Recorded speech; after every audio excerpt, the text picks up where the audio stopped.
My best friend stole my software prototype and started his own startup. Now, a few years later, he wants a job from me after his startup failed. I'm 31 male, and I run my own software company. Not exactly a big shot in Silicon Valley, but it's solid. We've got clients, we've got growth, and more importantly, we've got integrity. But a few years ago, everything was different. I wasn't just some guy with a business. I was a guy with a dream and a best friend I thought I could trust. Let's call him Jay. We grew up together, went to the same school, bonded over video games and coding, and somehow that friendship carried us through college. We had a plan. Build something big together. Make a name for ourselves. We even started working on this software prototype. Something that, if executed right, could disrupt the whole damn industry. It was our ticket to the future, or at least, that's what I thought. One night, we were working at my apartment. We pulled another late shift, working out bugs and writing code. The vibe was good, like old times. I stepped out to grab some food, left my laptop unlocked, because why wouldn't I? Jay had access to everything. I mean, we were partners. When I came back, he was gone. I figured he'd called it a night early, no big deal. But the next morning, when I booted up my laptop, everything was wiped. Files, gone. Code, gone. Everything we had worked on together for months, years, was wiped from existence. Even the backups were missing. I started to panic, thinking it was some weird tech glitch, but I knew deep down it wasn't. And when I tried to get a hold of Jay, nothing. No calls, no texts, no emails. That's when it hit me. The guy I called my best friend had just screwed me over. A couple of days later, I got an email from him. Not a call, not a face-to-face meeting, just a cold, impersonal email. He said he'd decided to move forward with the project on his own. He'd filed the prototype under his name, started his own company, and left me in the dust. Just like that. And the worst part? He had covered his tracks. He deleted everything from my system, wiped out every shred of proof that I had a hand in the creation. I couldn't prove a thing. I was gutted. It wasn't just about the work, although losing that stung like hell. It was about the betrayal. This wasn't just some colleague. This was Jay. The guy I grew up with. My best friend. He stabbed me in the back, took my work, and didn't even have the balls to tell me to my face. For months, I watched him ride the wave of success. He was getting investors, press, interviews, parading around like he'd created something groundbreaking. And I had to sit there powerless, with nothing to show for my years of work. I couldn't do anything legally. He had erased every trace that tied me to the project. It took everything in me to start again from scratch. I got back to work, built a new version, and hustled like I never had before. Slowly, my company started to grow. But man, those were dark times. Every time I saw his face on social media or heard about his latest achievement, I felt that knife twist a little deeper. Then, about 2 years later, things started falling apart for him. Word on the street was his company wasn't doing so hot. Investors were pulling out, and the product wasn't delivering like he'd promised. His flashy startup was crumbling. I wasn't surprised. Jay was good at talking, but the guy had no real vision. He was all ego, no substance.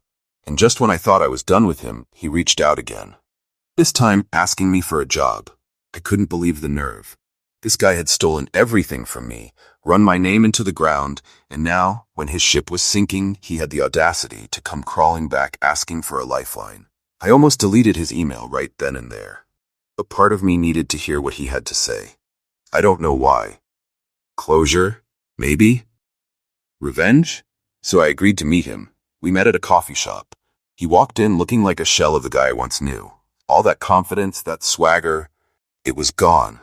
He was jittery, couldn't even meet my eyes at first. I didn't say anything for a while, just waited for him to talk.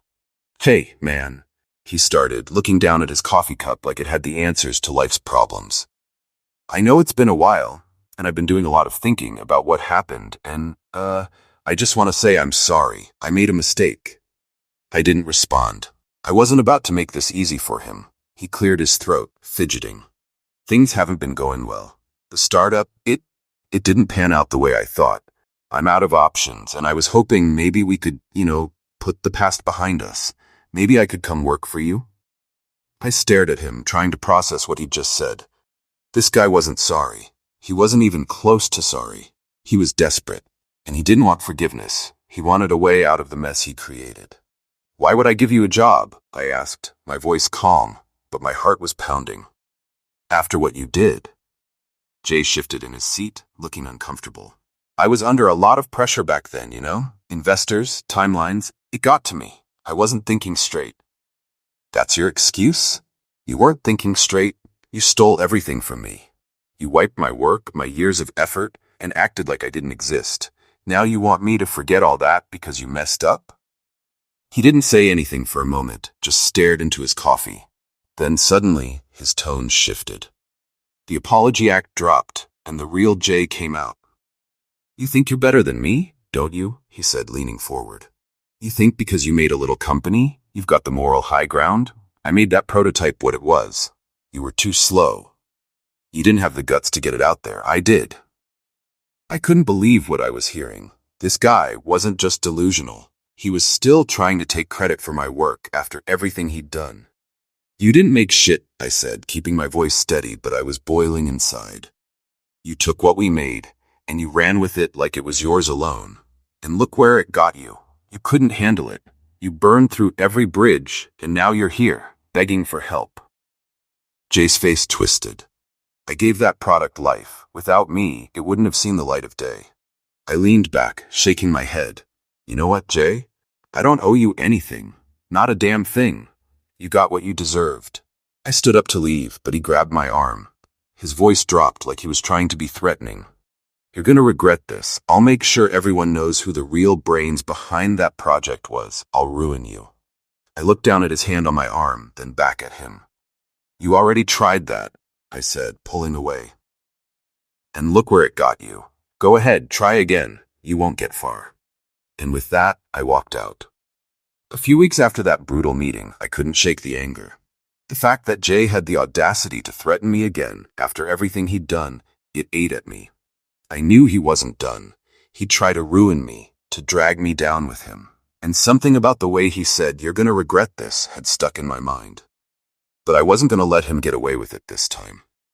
That meeting? I recorded the whole thing. I didn't know if I'd ever use it, but I had a feeling Jay would try something shady again, and I wanted to be ready. It was a risky move, but with someone like him, you couldn't afford to leave anything to chance.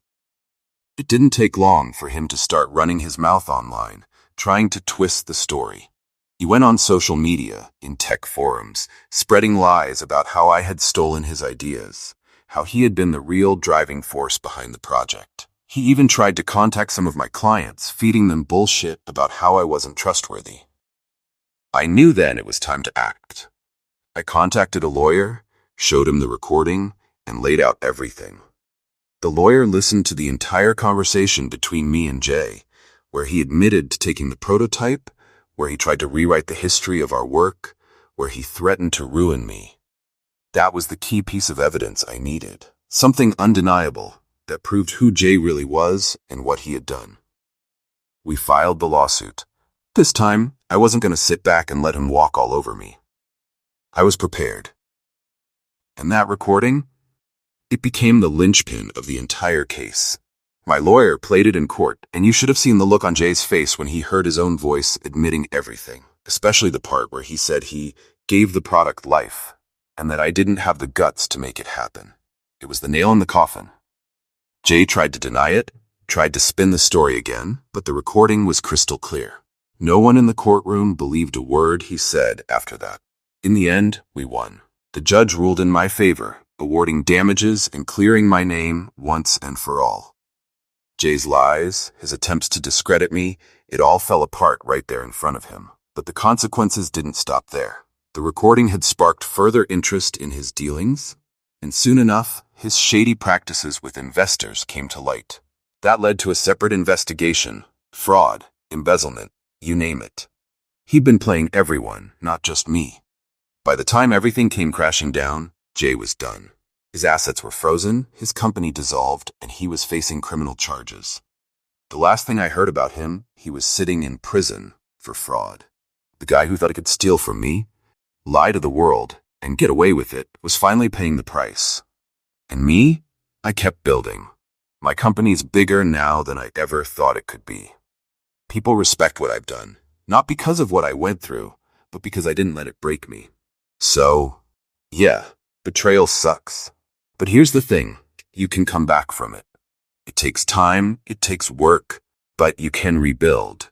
And the people who wronged you, they'll get what's coming to them eventually. You don't have to do anything but focus on what you're building. And if you're into hearing more stories about entitled people getting what they deserve, go ahead and subscribe. Thanks for watching till the end.